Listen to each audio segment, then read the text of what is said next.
Good morning, ladies and gentlemen. This is Alex, Senior Account Executive at GDMFX with your morning European session outlook.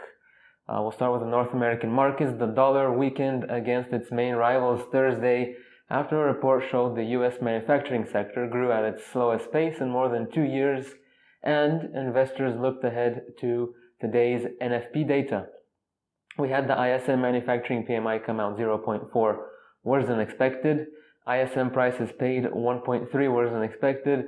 Market manufacturing PMI 1.8 better than expected. Construction spending month on month 0.2% better than expected. And RBC manufacturing PMI in Canada 0.8 worse than expected. The Dow was sideways, Nasdaq 32 points up, Dixie slightly down to 96.23 from 96.45. The only mover really was the USD Canadian dollar, 7 points or 70 pips down.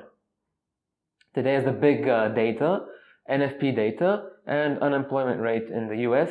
For Tier 2, we have a Fed Stanley Fischer speech, factory orders month on month, average weekly hours, average hourly earnings month on month, year on year, and the labor force participation rate. In the EU, we had Swiss retail sales year on year come out at negative 0.3%. Which is 0.6 worse than expected. Manufacturing PMI was as expected.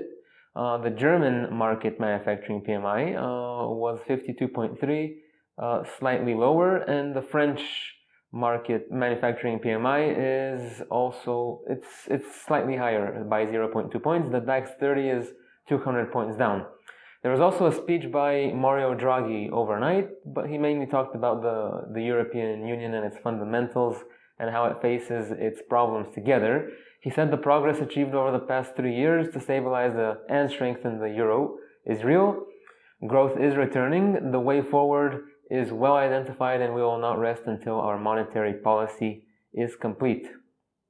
In the UK, the inflationary effect that the Bank of England officials have been hoping for may be finally arriving. Data released Thursday showed unit labor costs rose an annual 2.2% in the second quarter, the fastest pace since in almost 3 years, and up from 0.3% in the previous 3 months. The pace is also about the level that the Bank of England Deputy Governor Ben Broadbent has said is needed to drive inflation, currently lodged at 0 because of falling oil prices. Back up to the central bank's goal. Separate data this week showed compensation of employees rose 4.7% in the second quarter, the biggest annual increase since 2007. The Bank of England Governor Mark Carney has said that if labor costs and wage growth continue to rise and core inflation accelerates, then it may be appropriate to start withdrawing stimulus early next year. The FTSE 100 index rose 10.86% points, or 0.2% to close at 6,072.47, about 100 points off the highs of the season. Today we have the PMI construction data in the UK. In the Asian and Pacific markets, in China, the banks are closed. It's a national holiday. In Japan, we had unemployment rate worse than expectations, now 3.4%. It was expected to be 3.3. We had also Japanese overall household spending year on year, 2.5% better than expectations. It's now at 2.9. We had the job applicants ratio for August. It's now 1.23, slight improvement from expectations of 1.22.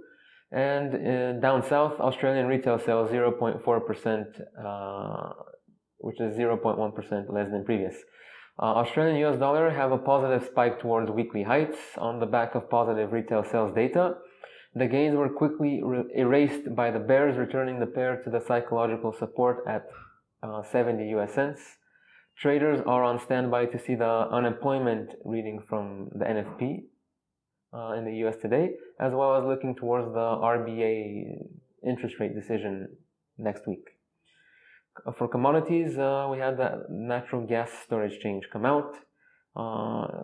It ended ending September 25th, and it rose by 98 billion British thermal units. Natural gas futures eased back from 5-month lows after the data. Gold had a range of $8, trading at $1,109 now. Silver had a range of 23 cents at $14.49. Crude oil had $2.40 range at $45.32. And natural gas is trading at $2.40 at the moment with a range of 12 cents. Alright everybody, thank you for the time. This was today's European Session Outlook, and I'll see you next time. Goodbye.